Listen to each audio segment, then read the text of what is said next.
Direction, क्योंकि अगर 120 reforms हुए हैं तो इसका मतलब है कि इनमें बेहतरी ही आ रही होगी। बिस्मिल्लाहिर्रहमानिर्रहीम।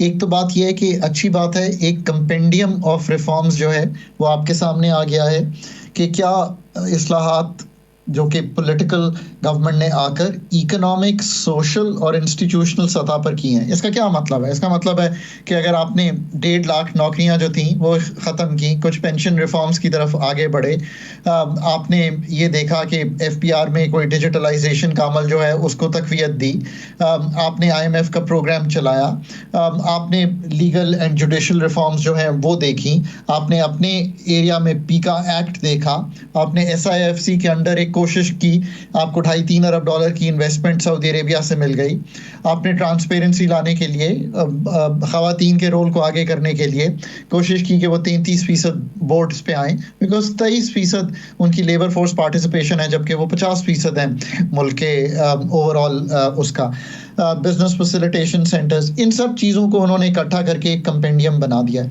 ये एक अच्छी बात है, पर ये रिपोर्ट को इस तनाजुल में देखिए कि ये एक तो फेडरल गवर्नमेंट की रिपोर्ट है, बहुत बड़ा सोशल सेक्टर्स का हिस्सा जो है वो चारों प्रोविंशियल गवर्नमेंट्स के पास है, और दूसरा इस तनाजुल में देखिए कि ये क्वालिटी ऑफ रिफॉर्म या इम्पैक्ट ऑफ रिफॉर्म या service delivery improvement of reform पे कमेंट नहीं करता। ये सिर्फ एक कंपेंडियम है कि ये काम हुए हैं, उन कामों का नतीजा लोगों तक क्या पहुंचा है। I think that is the assessment. एक अच्छी बात है, एक रिपोर्ट आई है। अब जो सीरियस रिसर्चर्स हैं वो इस रिपोर्ट को लें और देखें कि हमने बहुत से जो रिफॉर्म्स हैं उनका इम्पैक्ट क्या है, उनकी डेप्थ क्या है, उनकी क्वालिटी क्या है, उसका इम्पैक्ट क्या है। फिर बहुत सी चीज़ें जो नहीं हुई हैं, मसलन पाकिस्तान की प्राइवेटाइजेशन में पिछले 12 माह में भी और पिछले 10 साल में भी अगर आप देखेंगे तो कोई खातिर खा जो स्ट्राइड है वो पाकिस्तान नहीं कर सका।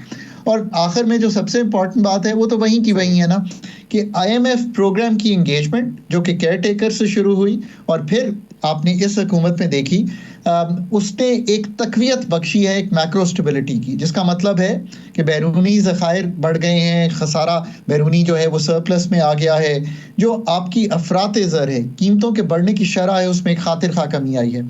But this is all, Haris साहब बड़ा याद रखें कि this is all at the back of a slowing economy. Pakistan की इकोनॉमी को स्लो करके लास्ट ईयर 2.5% ग्रोथ, उससे पिछले साल -0.2% ग्रोथ, इस साल क्या 3% ग्रोथ हो जाएगी। पहले एक क्वार्टर में 1% भी ग्रोथ नहीं है ओवर लास्ट ईयर, जो कि लास्ट ईयर भी सिर्फ 2.5% ग्रोथ का साल था। So salaried employees, people like you and you know non salaried employees, Pakistan की manufacturing, we paid a heavy price to get this IMF going. I think ये एक ओवरऑल तनाजुल है, एक टाइम एंड स्पेस मिल गई है, एक बहुत सी चीज इस्लाहात का जो अमल है वो शुरू हुआ है। ये भी याद रखिए कि ये अच्छी बात है, एक कंपेंडियम बन गया। ऐसा लगता है कि जो तरक्की पजीर ममालिक हैं उनकी हुकूमतें शायद कोई काम ही नहीं कर रही होती। मैंने हमेशा कहा है कि एक सरकार में मोमेंटम होता है, पब्लिक ऑफिस में एक काम हो रहा होता है, कोई नई पॉलिटिकल गवर्नमेंट आके उसको पुश कर सकती है, अच्छी बात है।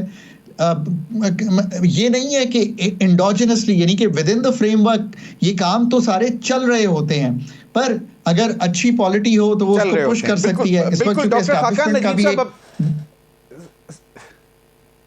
बिल्कुल डॉक्टर खाकान नजीब साहब, एक सेट ऑफ रिफॉर्म्स देखते आए 92 ऑनवर्ड, जब से मैं इस प्रोफेशन में आया मैं सुन रहा हूँ FBR reforms, power sector reforms, social sector reforms and reforms, governance reforms, E government reforms, मतलब सो मेनी। अब ये जो रिपोर्ट आई है इससे आइडिया ये हो रहा है कि ये हो चुका हुआ है। मतलब एक चीज तो क्लैरिटी आ गई, जिस तरह आपने भी कहा कि अब इसका इंपैक्ट जो है वो रिसर्चर्स देखेंगे। Correct me if I am wrong. Correct. मैं तो यही कह रहा हूं ना कि इस रिपोर्ट ने ये डेप्थ नहीं शो की है कि कोई इम्पैक्ट एनालिसिस बता सके, कोई क्वालिटी ऑफ रिफॉर्म बता सके। इसने तो एक कंपेंडियम बना दिया है कि ये सारा कुछ हुआ है, और ये अच्छी बात है कि ये सारा कुछ हो रहा है। अब उसकी डेप्थ में कई चीज़ें देखें ना, डिजिटलाइजेशन पर से एफबीआर में कोई वैल्यू नहीं होल्ड करती, पर ये वैल्यू होल्ड करती है कि आपने कितने ताजिर जो हैं उनके टीयर 1 में जाके पीओएस मशीनें लगाई हैं, उनको कनेक्टिविटी कितनी दी है। अगर वो हजारों में है जबकि 36 lakh overall retail and wholesale clients हैं पाकिस्तान के, तो फिर तो मुझे सोचना पड़ेगा ना कि क्या डेप्थ ऑफ रिफॉर्म है कि वाकई वहां से 23 अरब लाने थे पहले 6 माह में, चंद 100 मिलियन रुपए आए हैं। तो आपको सोचना पड़ेगा ना इन चीजों पे। एग्रीकल्चर इनकम टैक्स का तो निफाज करने जा रहे हैं, क्या 8 अरब रुपए की पूरे मुल्क में कलेक्शन होती है।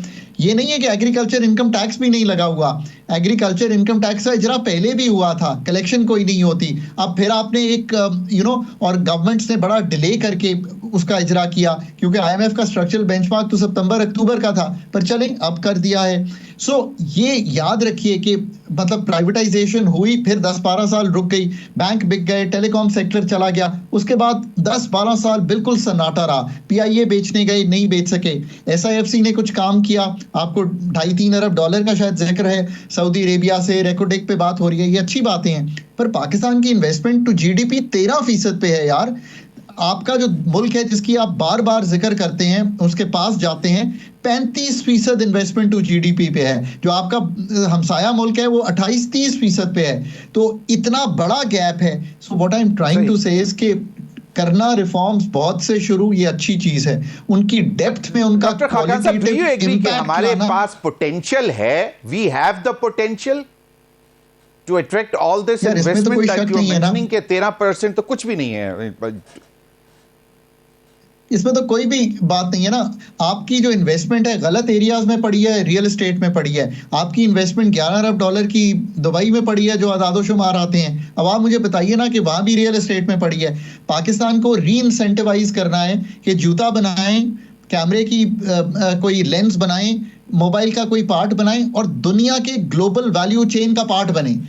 पाकिस्तान का ये कहना ब्रांड नेम पाकिस्तान बन जाएगा, इसको भी सोचिए दोबारा। डॉक्टर खाकान नजीब साहब, मेरे पास वक्त कम है। एक जो सामने एक मामला आज आया कि जी आईएमएफ का मिशन एक आया जो कि मतलब जुडिशियल सेक्टर से भी अपनी मीटिंग्स करेगा, अकाउंटेबिलिटी के मैटर्स को देखेगा।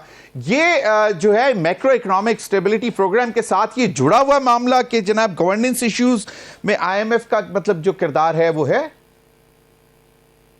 मैंने अभी थोड़ी देर पहले हारिस जमीर साहब एक ट्वीट किया है और उसमें एक्सप्लेन किया है। सितंबर 2024 में पाकिस्तान अथॉरिटीज ने खुद लिख कर